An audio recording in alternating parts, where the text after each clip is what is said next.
عوام کے ذہنوں میں یہ بات ڈالنے میں کامیاب ہو گئے ہیں کہ اب یہ کرپٹ لوگ تمہاری آزادی کا بھی سودا کرنے والے ہیں، اور نجات دہندہ صرف ایک ہے اوپر والے کے بعد زمین پہ، وہ میں ہوں، عمران خان، میرے ساتھ چلو۔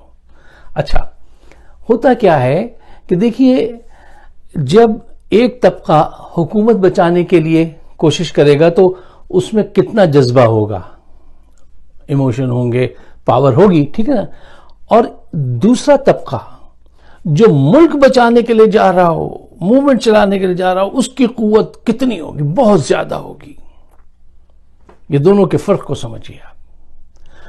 حکومت میں اس وقت وہ پوٹینشل، وہ پاور نہیں ہے جو اس تحریک کے لوگوں میں اس نے پیدا کی ہے، عمران خان نے، کہ یہ کرپٹ لوگ پہلے انہوں نے ایسے ایسے خزانہ لوٹا، اب یہ تمہاری آزادی کو جو ہے نا ایک قسم کی اس میں دینے والے ہیں۔ تو لوگ جو ہیں انہوں نے یہ سودا خرید لیا ہے، اب آپ ان کو روک نہیں سکتے۔ لیکن ایٹ دا سیم ٹائم یہ سوچئے کہ اس بات کی کیا گارنٹی ہے کہ عمران صاحب کشتی کو کامیابی سے اس پار لگا سکیں گے، کیونکہ ان کی مخالفت میں بڑی قوت ہے، اور کہیں ایسا نہ ہو کہ آپ ان کے ساتھ چلیں اور ساحل تک نہ پہنچ سکیں۔ ابھی تو آپ کے اندر جوش ہے، وہ جذبہ ہے، ان کے لیے بھی محبت ہے، ملک کے لیے بھی محبت ہے، لیکن پھر بھی خیال تو آتا ہے۔ کیا اچھا شعر تھا صوفی صاحب کا کہ دیکھے ہیں بہت ہم نے انجام محبت کے، کہیں ایسا نہ ہو جائے، اللہ نہ کرے کہ دیکھے ہیں بہت ہم نے انجام محبت کے، آغاز بھی رسوائی انجام بھی رسوائی، کہیں ایسا نہ ہو، اللہ بچائے۔ کیونکہ اگر ایسا ہو گیا تو پھر نظریہ پاکستان کا مستقبل سب کچھ، I don't want to say anything، وہ آپ سمجھ جائیے۔ اچھا، اب آئیے ایک اور اہم نقطے کی طرف۔ اچھا، ایک بہت اہم پوائنٹ میں آپ کے سامنے رکھنا چاہتا ہوں، اس پہ غور کیجیے گا۔ دیکھیے، موجودہ صورتحال کو خراب کرنے میں دو کرداروں کا بہت ہاتھ ہے، بہت سارے کردار ہیں، لیکن دو میجر اگر آپ پکڑیں تو وہ جو ہیں، ایک ہیں جنرل باجوہ صاحب اور دوسرے ہیں عمران خان صاحب۔ اچھا، باجوہ صاحب نے کرپٹ لوگوں کو حکومت دلوا کر چھوٹی موٹی نہیں، بہت بڑی تاریخی غلطی کی ہے، اور جن اب بوتل سے باہر آ گیا، اب اس کو دوبارہ واپس بوتل میں ڈالنا آسان کام نہیں ہے۔ لوگ گھروں سے باہر آ چکے ہیں، اب آپ یہ روز تماشا دیکھیں گے۔ اچھا، عمران خان صاحب بے شک ایک بے داغ، کرپشن سے پاک، سچا مخلص لیڈر ہے، اسی لیے ہم انہیں سپورٹ کرتے ہیں، لیکن انہوں نے امریکہ سے تعلقات خراب کر کے کوئی عقل مندی کا ثبوت نہیں دیا۔ دیکھو، چیزوں کے اس کے اینڈ گیم پہ، ریزلٹس پہ جا کے دیکھا کیجئے۔ ریزلٹ اورینٹڈ مائنڈ ہونا چاہیے کہ اس کا اینڈ ریزلٹ، اس کا حاصل کیا ہوگا۔ ہماری جذباتی قوم کس انداز سے سوچتی ہی نہیں ہے، بس ہر وقت لڑنے کو تیار ہیں، اور جان دے دیں گے، جان لے لیں گے۔ کیا کہتے ہیں، ہم دل ول نہیں دیتے، ہم جان دیتے ہیں، ہم دل ول نہیں لیتے، ہم جان لیتے ہیں۔ یار یہ کیا ایٹیٹیوڈ ہے؟ اچھا، آپ روس کی گود میں بیٹھ کر آپ کو کیا مل گیا؟ کیا اب وہ مدد کو آئے گا؟ آ سکتا ہے؟ اس کی تو اپنی حالت خراب ہے، وہ سینکشن پہ سینکشن لے رہا ہے، لگ رہی ہیں اس پر۔ خط اس طرح باہر لانے کی کیا ضرورت تھی؟ دیکھیے، ڈپلومیٹک سطح پہ اس کو ڈیل کرنا چاہیے تھا۔ مسٹر لو نے بھی غیبت ہی کی ہے، اور آپ، غیبتیں تو یار ہر وقت ہوتی رہتی ہیں نا، اس سے کہہ دو یار ایسا نہیں کرے، یار یہ بدماش ہے، یہ اچھا ہے، وہ برا ہے، یہ ساری دنیا میں چلتی رہتی ہیں، ہم سے زیادہ غیبت کون کرتا ہے؟ تو واٹ اے بگ ڈیل، اس کو آپ نے ایک ڈپلومیٹک سطح پہ، میں اس کو ڈینائی نہیں کر رہا ہوں، لیکن اس کو ڈپلومیٹک سطح پہ حل کرنا تھا۔ یہ کیا کہ آپ نے لا کے اس کو ایک ایسا ایشو بنا دیا۔ اچھا، آپ یہ دیکھیے پاکستان کی بدنصیبی کہ ہمیں دو بڑے مقبول لیڈر ملے، ذوالفقار علی بھٹو اور عمران خان، اور دونوں کی ڈپلومیٹک صلاحیت اتنی کمزور ہے کہ دونوں نے دیکھیے کیا کیا. جو معاملات حکمت سے حل کیے جاتے ہیں طاقت سے حل نہیں کرنے چاہیے، ہر جگہ زور سے نہیں بولنا چاہیے، ہر جگہ سخت الفاظ کا تبادلہ نہیں کرنا چاہیے باوجود اس کے کہ آپ کو بولنا بہت اچھا آتا ہو. بھٹو صاحب کو بھی یہ بیماری تھی کہ وہ اچھے اسپیکر تھے، بڑے ایلوکینٹ اسپیکر تھے، تو وہ بولتے چلے جاتے تھے. مشرف پورے پاکستان کی ہسٹری میں وہ ایک ایسا تیز ترین دماغ تھا کہ اس نے اپنے اوپر آنے والی جنگ کو بھی دھکیل کے دوسری طرف دھکا دیا، اور بقول امریکہ کے جس کی بڑی ناراضگی ہے کہ اس آدمی نے ہمیں افغانستان میں ڈبل کراس کیا ہے، اس نے وہاں پھنسوایا، اتنے ہمارے پیسے بھی لگے، وقت بھی لگا، اور یہ فیکٹ بھی ہے. یہ تیز آدمی تھا. خیر اچھا چھوڑیے. دیکھیے اب سوچنا یہ چاہیے کہ اس کا سلوشن کیا ہے. جب تک یہ دونوں مل کر بیٹھیں گے نہیں اور اپنے ذہنوں سے جو حادثہ ہوا ہے اس کو نکال کے بیٹھیں. دیکھیے جس وقت حادثہ ہوتا ہے تو آپ ایک اسٹیٹ آف مائنڈ میں ہوتے ہیں، اور جب آپ ٹیبل پہ آگے بیٹھیں تو آپ کا اسٹیٹ آف مائنڈ دوسرا ہونا چاہیے. Shift the paradigm. وہ اگر تھنکنگ وہی تھنکنگ رہی جو اس وقت تھی، وہی غصہ، وہی الجھن رہی، تو اب آپ اگر حل تلاش کرنے بیٹھے ہیں تو حل نہیں ملے گا آپ کو. پھر آپ بالکل کھلے ذہن سے آئیں. ان دونوں کو چاہیے کہ بیٹھ کر یہی تدبیر سے نکال سکتے ہیں پاکستان کو، ورنہ آگے بہت خراب صورتحال ہے. باجوہ صاحب کو یہ سوچنا چاہیے نومبر میں دسمبر میں ان کی ملازمت ختم ہو جائے گی، لیکن ملازمت تو ختم ہو جائے گی لیکن تاریخ میں آپ کا ذکر کبھی ختم نہیں ہوگا، اور وہ بہت ہی تکلیف دہ ذکر ہوگا. جبکہ میں آپ کو سچائی سے ایک بات بتاؤں، باجوہ صاحب نے بڑے اچھے کام کیے ہیں اس دوران، اپنی ملازمت کے دوران بہت اچھے کام کیے پاکستان کے حق میں. باجوہ صاحب کو شہباز کی مکھن پالش ڈپلومیسی اور ملا کا پریشر، ان سب چیزوں نے ان کو پش کیا اور انہوں نے بہت ہی غلط فیصلہ کیا. میں نے پہلے کہا یہ سانحہ فال آف ڈھاکہ سے بھی بڑا سانحہ ہے کہ آپ نے سرٹیفائیڈ کرپٹ لوگوں کو اٹھا کے وہاں پہ اقتدار تک پہنچایا. اچھا اب بھی وقت ہے کہ عمران خان کے ساتھ مل کے بیٹھیے اور اس مسئلے کو حل کیجئے. اچھا عمران خان نے قوم کی کانوں میں وہ سور پھونکا ہے کہ قوم 100 کی سپیڈ پہ گھوم رہی ہے. اب اس وقت اس کو روکنا بڑا مشکل کام ہے، ممکن ہی نہیں ہے. ایک تو اس قوم کا مسئلہ یہ ہے کہ اگر کوئی روکنا چاہے، جو انسان لڑائی روکنے کی یا مسئلے کو حل کرنے کی کوشش کرتا ہے تو اس کے پیچھے پڑ جاتے ہیں، کہتے ہیں بک گیا، منافق ہے، ایجنٹ ہے، اور پھر بھلے اس کے بعد خود تباہ ہو جائیں، اپنی تباہی کا بھی ملال نہیں کرتے، پروانوں پرند کی طرح جو ہے نا جل کے خاکستر ہو جائیں. ہمارے بزرگوں نے کیا چھوڑا ہے یار ہمارے پاس؟ صرف وہی تصاویر ان کے دور کی، ان کی اچھے دنوں کی شاعری، اشعار، اور کیا چھوڑا ہے؟ جذباتی نعرے، کوئی پریکٹیکل کام زیادہ. اب یہ ایک الگ بحث ہے، پھر لوگ مجھے کچھ غلط سمجھنے لگیں گے. اچھا تو میں آپ سے یہ کہہ رہا تھا کہ دیکھیے پریکٹیکل ہو جائیے. عمران خان صاحب کو یہ بات سمجھنی چاہیے کہ آزاد خارجہ پالیسی ان کی ہوتی ہے جو قرضے دیتے ہیں. جو قرضے لیتے ہیں نا ان کی آزاد خارجہ پالیسی نہیں ہوتی. آپ یہ بات کیوں نہیں سمجھتے ہیں؟ اپنی اکانومی کو مضبوط کیجئے، خارجہ پالیسی خود بخود آزاد ہو جائے گی. دنیا جیو پولیٹکس سے موو کر کے جیو اکانومکس کی طرف جا چکی ہے. آپ اس بات کو سوچئے، دیکھیے.